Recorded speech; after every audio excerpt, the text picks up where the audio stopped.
जम्मू कश्मीर के डोडा जिले में लगातार हो रही मूसलाधार बारिश ने भारी तबाही मचा दी है। सबसे ज्यादा नुकसान ठाठरी कस्बे में हुआ, जहां मुख्य बाजार भीषण भूस्खलन और अचानक आई फ्लैश फ्लड की चपेट में आ गया। पहाड़ियों से भारी मात्रा में मलबा, चट्टाने, पेड़ तेज बहाव के साथ नीचे आ गए, जिससे पूरे इलाके में अफरा तफरी का माहौल पैदा हो गया। स्थानीय लोगों के अनुसार कुछ ही मिनटों में हालात इतने बिगड़ गए कि लोगों को अपनी जान बचाने के लिए घरों और दुकानों से बाहर भागना पड़ा।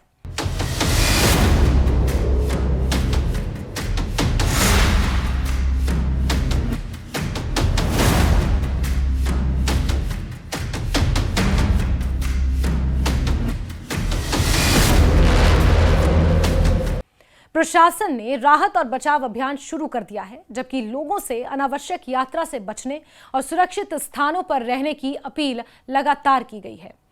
लगातार कई घंटों तक हुई तेज बारिश के कारण पहाड़ियों की मिट्टी कमजोर हो गई। इसके बाद अचानक हुए भूस्खलन ने ठाठरी के मुख्य बाजार को अपनी चपेट में ले लिया और देखते ही देखते पहाड़ से भारी मात्रा में मलबा नीचे आया और बाजार की कई दुकानें और मकान उसमें दब गए। सड़कें पूरी तरह मलबे से भर गईं और कई इमारतों को गंभीर क्षति पहुंची। स्थानीय लोगों ने यह बताया कि उन्होंने पहले कभी इतनी भयावह तबाही ठाठरी में नहीं देखी थी। इस भीषण आपदा में लगभग 10 मकान पूरी तरह जमींदोज हो गए। इन मकानों में रहने वाले परिवारों का वर्षों का आशियाना कुछ ही मिनटों में मलबे में तब्दील हो गया। कई लोगों को समय रहते बाहर निकाल लिया गया, जबकि कुछ परिवारों को सुरक्षित स्थानों पर पहुंचाने के लिए स्थानीय प्रशासन, पुलिस और राहत दलों ने तत्काल अभियान चलाया है। कई मकानों की दीवारें दरक गई हैं। आसपास की अन्य इमारतों में भी दरारें पड़ने की खबर है, जिससे लोगों में दहशत का माहौल बना हुआ है।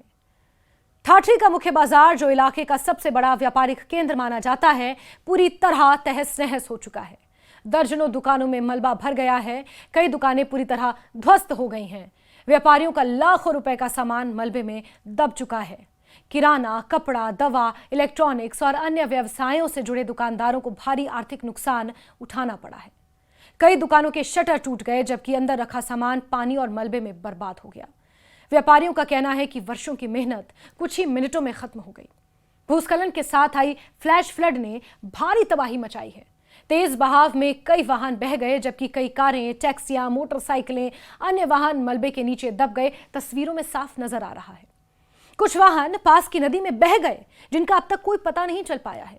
सड़क किनारे खड़े वाहनों को संभालने का मौका तक नहीं मिला और देखते ही देखते पानी और मलबे की चपेट में वो आ गए। कई वाहन पूरी तरह टूट फूट गए हैं, क्षतिग्रस्त हो चुके हैं। नेशनल हाईवे 244 पर भी भूस्खलन का गंभीर असर पड़ा है। ठाठरी के पास पहाड़ से भारी मात्रा में मलबा और चट्टाने गिरने के कारण यह महत्वपूर्ण राष्ट्रीय राजमार्ग पूरी तरह ठप है, बंद है। हाईवे बंद होने से जम्मू और डोडा सहित कई इलाकों का संपर्क भी प्रभावित हुआ है। दोनों ओर वाहनों की लंबी लंबी कतारें हैं। यात्रियों को घंटों तक फंसे रहना पड़ा है। सड़क खोलने के लिए मशीनों की मदद ली जा रही है। मलबा हटाने का काम लगातार जारी है, लेकिन लगातार हो रही बारिश राहत कार्यों में बाधा बन रही है। घटना की सूचना मिलते ही जिला प्रशासन, पुलिस, एसडीआरएफ, दमकल विभाग और अन्य राहत एजेंसियों की टीमें मौके पर तो पहुंच गईं। राहत कर्मियों ने सबसे पहले मलबे में फंसे लोगों को निकालने का अभियान शुरू किया। जेसीबी मशीनों और अन्य भारी उपकरणों की मदद से मलबा हटाया जा रहा है।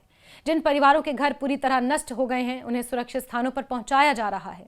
घायलों को तुरंत नजदीकी अस्पताल में भर्ती कराया जा रहा है, जहां उनका इलाज जारी है। स्थानीय लोग भी राहत एवं बचाव कार्य में प्रशासन का पूरा सहयोग कर रहे हैं। युवाओं ने मलबे में फंसे लोगों को निकालने, बुजुर्गों और बच्चों को सुरक्षित स्थानों तक पहुंचाने और राहत सामग्री पहुंचाने में महत्वपूर्ण भूमिका अदा की है। कई स्वयंसेवी संगठन भी प्रभावित परिवारों के लिए भोजन, पीने का पानी, कंबल, आवश्यक सामान उपलब्ध करा रहे हैं। पूरे इलाके में मानवीय सहयोग की मिसाल देखने को जरूर मिल रही है, लेकिन जो नुकसान हुआ है उसकी भरपाई करना आसान नहीं है। प्रशासन ने प्रभावित क्षेत्र के आसपास रहने वाले लोगों को सतर्क रहने की अब सलाह दी है। मौसम विभाग द्वारा अगले कुछ दिनों तक भारी बारिश की संभावना जताई गई है, जिसके चलते भूस्खलन का खतरा अभी भी बना हुआ है। अधिकारियों ने लोगों से अपील की है कि वो नदी नालों के किनारे ना जाएं, पहाड़ी क्षेत्रों में अनावश्यक यात्रा से बचें और प्रशासन द्वारा जारी दिशा निर्देशों का पालन करें। संवेदनशील इलाकों में निगरानी बढ़ा दी गई है और किसी भी आपात स्थिति से निपटने के लिए राहत दलों को अलर्ट रखा गया है।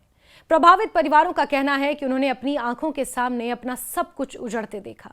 कई परिवारों के घर, घरेलू सामान, जरूरी दस्तावेज, जीवन भर की जमा पूंजी मलबे में दब गई। व्यापारियों का कहना है कि उनकी दुकानों में रखा पूरा माल नष्ट हो गया और अब उनके सामने रोजगार का संकट है। लोगों ने सरकार से तत्काल आर्थिक सहायता और पुनर्वास की अब मांग की है ताकि वो दोबारा अपने जीवन को पटरी पर ला सके। विशेषज्ञों का मानना है कि लगातार हो रही भारी बारिश, पहाड़ी ढलानों का कमजोर होना और जल निकासी की समस्याएं इस तरह की घटनाओं का प्रमुख कारण बन रही हैं। ऐसे क्षेत्रों में समय रहते वैज्ञानिक का सर्वेक्षण, मजबूत सुरक्षा उपाय, प्रभावी ड्रेनेज सिस्टम और संवेदनशील इलाकों की लगातार निगरानी बेहद जरूरी है ताकि भविष्य में इस तरह की त्रासदियों से बचा जा सके और नुकसान कम से कम किया जा सके। फिलहाल ठाठी और आसपास के क्षेत्रों में हालात सामान्य करने की कोशिशें जारी हैं, लेकिन बहुत मुश्किल है। प्रशासन युद्ध स्तर पर मलबा हटाने, सड़कों को दोबारा चालू करने, प्रभावित लोगों तक राहत सामग्री पहुंचाने में जुटा हुआ है। बिजली और संचार सेवाओं को भी बहाल करने का प्रयास जारी है। हालांकि लगातार हो रही बारिश के कारण राहत कार्य चुनौतीपूर्ण बने हुए हैं। डोडा के ठाठी में आई इस प्राकृतिक आपदा ने एक बार फिर यह साबित कर दिया कि पहाड़ी क्षेत्रों में लगातार हो रही भारी बारिश कितनी विनाशकारी साबित हो सकती है। लगभग 10 मकानों का जमींदोज होना, मुख्य बाजार का पूरी तरह तबाह होना, कई दुकानों का मलबे में दब जाना, अनेक वाहनों का क्षतिग्रस्त हो जाना, कुछ का नदी में बह जाना इस त्रासदी की भयावह तस्वीर पेश करता है। प्रशासन राहत और बचाव कार्य में पूरी तरह मुस्तैद है, लेकिन प्रभावित परिवारों के सामने अपने जीवन को दोबारा से बसाने की बड़ी चुनौती है। पूरे क्षेत्र में लोग सुरक्षित रहने की दुआ कर रहे हैं और उम्मीद कर रहे हैं कि मौसम जल्द सामान्य हो ताकि राहत कार्य में तेजी आए और प्रभावित लोगों को जल्द से जल्द सहायता मिल सके। लेकिन हालात इस वक्त तनावपूर्ण है। जो तस्वीरों में मंजर नजर आ रहा है वो भयावह है और इस स्थिति को सामान्य होने में अभी बहुत वक्त लगेगा। लेकिन प्रशासन के साथ साथ जो स्थानीय युवा हैं, जो मकामी लोग हैं, वो मदद के लिए आगे आए हैं, जो यहाँ पर एक राहत की खबर लेकर आया है।